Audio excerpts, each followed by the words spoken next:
Hi everyone. In this session, we are going to discuss about buoyancy and upthrust. What is upthrust? In 8th standard, we studied that. Do you remember? So, when a body is submerged inside a liquid, it can be partially or completely. Okay.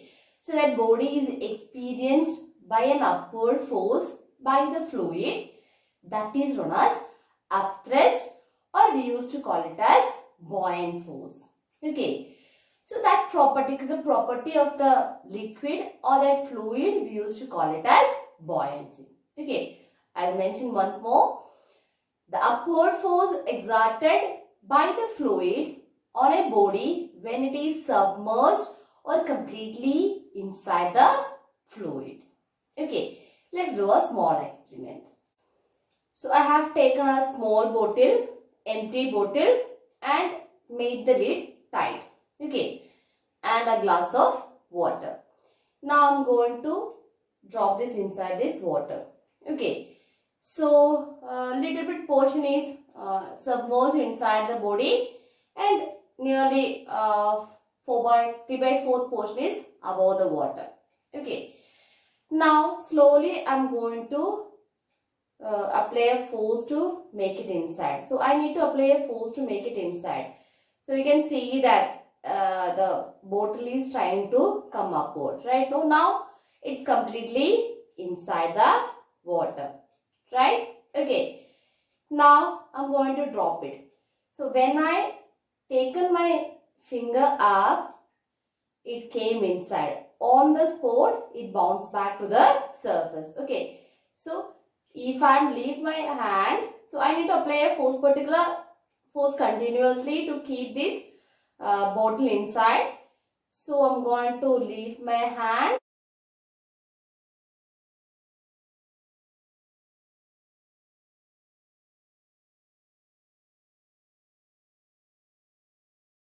When I left it, automatically it bounced back to the surface. Let's see what's the reason. Okay. When we kept the bottle inside the water or on the water, it experienced two kind of force. Okay. First one, the weight of the bottle. What is that? Or the acceleration, the gravity, the pull towards the center of the earth. So it always act downwards. Okay. The weight of the body always act downward version. That is the first force acting. At the same time, an upward force, that is the force of upthrust or the buoyant force, is acting by the liquid on the object in the upward direction. Okay. So these are the two forces existing in that condition. So when I try to keep the bottle completely inside the water, as I increase the force, external force, the buoyancy or the upthrust also increasing. It was trying to balance it. Okay. So when I completely kept the bottle inside that, the upthrust became maximum. Okay. The upthrust became maximum. So that shows that how much portion is inside the water, or the volume of the portion being inside the water, automatically the upthrust exert on the material also will be increasing. Okay. So the upthrust depends upon the portion, how much portion being inside the particular fluid. Okay.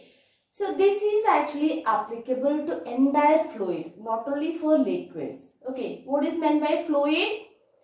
Anything which can flow is known as fluid. So that means gases and liquids are coming under the category of fluid. Okay. We are also actually experiencing this buoyancy or buoyant force, but we never feel that because the weight of our body is much more comparing with this buoyant force. Okay. So you know that hydrogen balloon, right? No? When we leave the hydrogen balloon, what happens?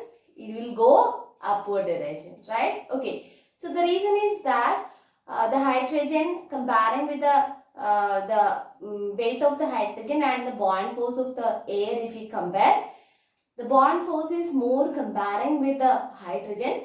So like how it happened with that bottle, the same way the hydrogen will go in the upward direction, okay, or on the surface of the or top layer of the air or atmosphere.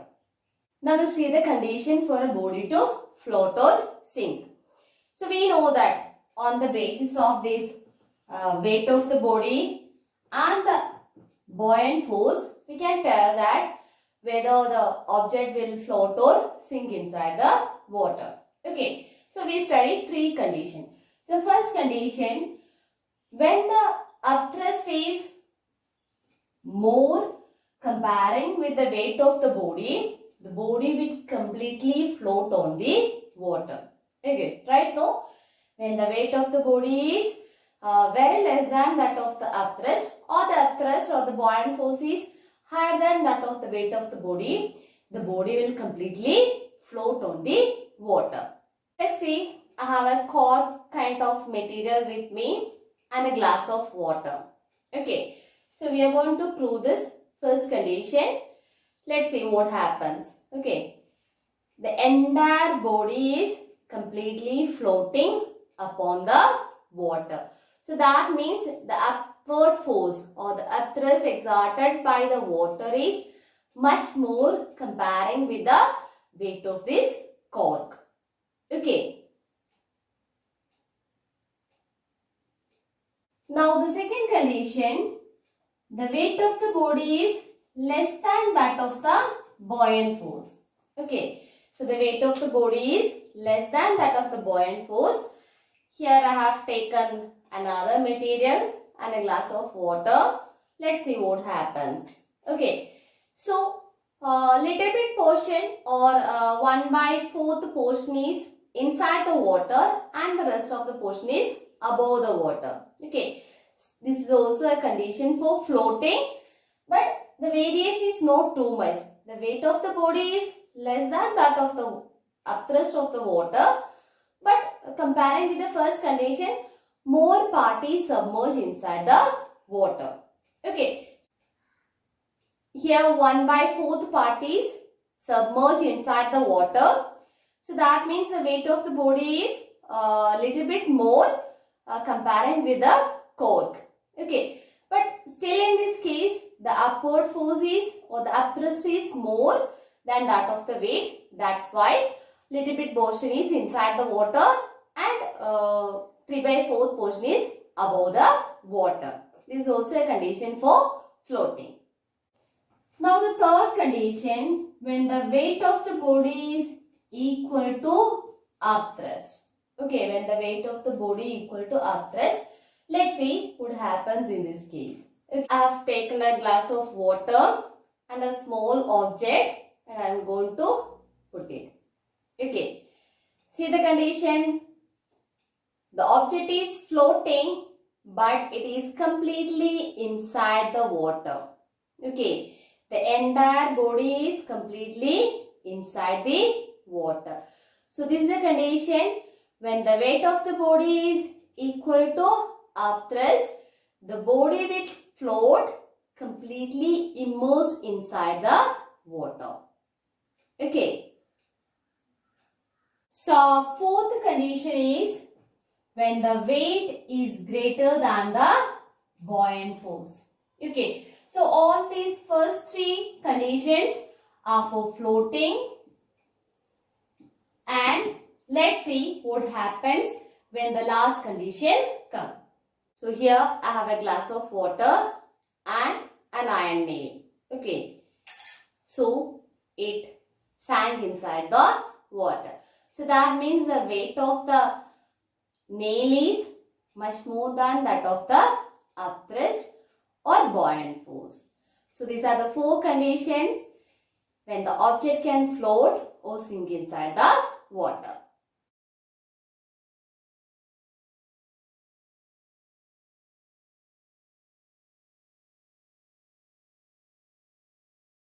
Now we'll see the characteristics property of upthrust.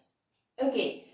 So first one, as the volume of the submerged part increases, the upthrust also increases. So upthrust is directly proportional to the volume of submerged part. Okay, it is directly proportional to the volume of the submerged part. So that means I have two materials with me. One you can see that completely above the water, and another one some part is, or 1/4 part is inside the water.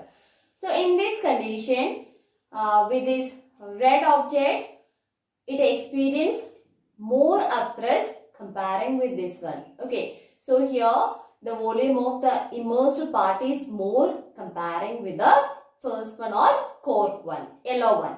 Okay, so likewise, as the volume of the immersed part increases, the upthrust experienced by the material also will be, or the liquid also will be more.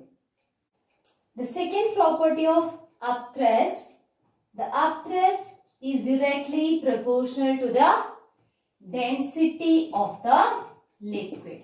Okay, so that means as the density increases, automatically the upward force will increase. So that means the body will be floating much more above the liquid. Okay, let's see a small activity. Okay, so here I have taken a glass of water and washing liquid. Okay, so we will keep an object on this one and we'll see what happens. I have a object with me. So this is the way how it floats. Okay, so we know that the density of water is 1000 kg per meter cube, and in water this is the way how the object will float. Now I will take this object and we will place it over the ocean liquid. Okay, so we'll see how much it floats. See, I think comparatively little bit it raised upward, right? No, so that means the density of this washing liquid is little bit more than that of this water. So the upward force acting on this body is little bit more. Okay, so that's the second condition.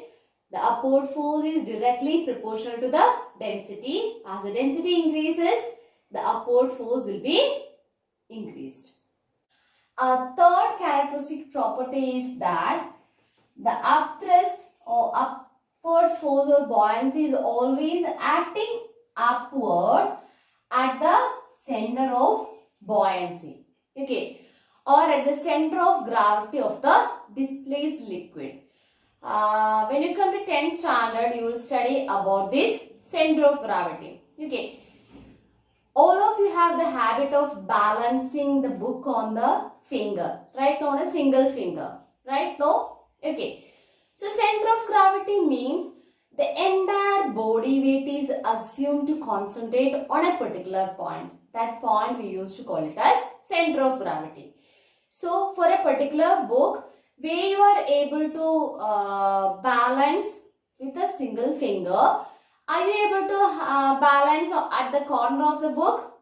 No, only at the center. Okay, so that center point where you are able to balance, that point we used to call it as center of gravity, or we used to call it as the entire weight of the body is assumed to be concentrated. Okay, that is called the center of gravity. Okay, so according to this condition, it says that just consider the entire body is completely inside the water.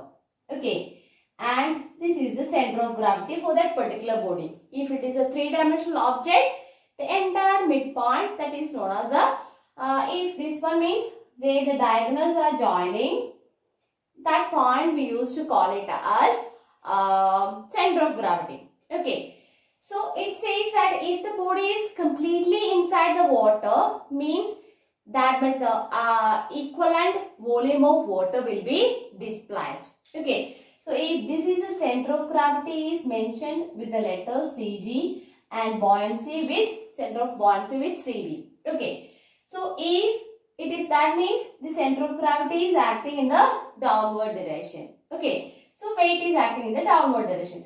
So if this is center of gravity of the object or displaced liquid, the buoyancy also will coincide with the same thing.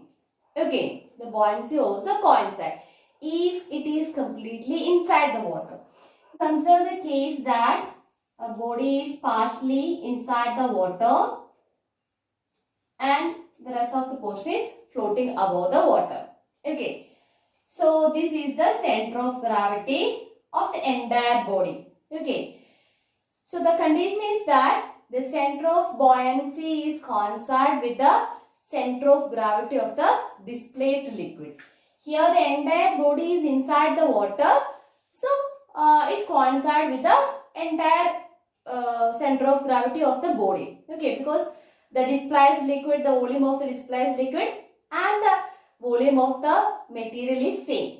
Here only half part or little bit part is submerged inside the water. Okay, and this is the original center of gravity. So here the center of buoyancy coincide with the center of gravity of this much part. So if we consider that condition, always it will be below the original center of gravity of the material. Okay, so here only little bit part is inside the water. Only little bit part is inside the water.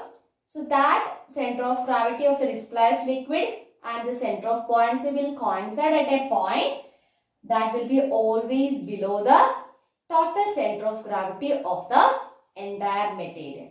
Okay, so these are the three conditions or the three characteristics of up thrust. First one, the up thrust is directly proportional to the volume of the submerged part. Second one, it's directly proportional to the density of the liquid. And third one, center of buoyancy always it acts upward direction and it coincides with the displaced liquid's center of gravity. Thank you.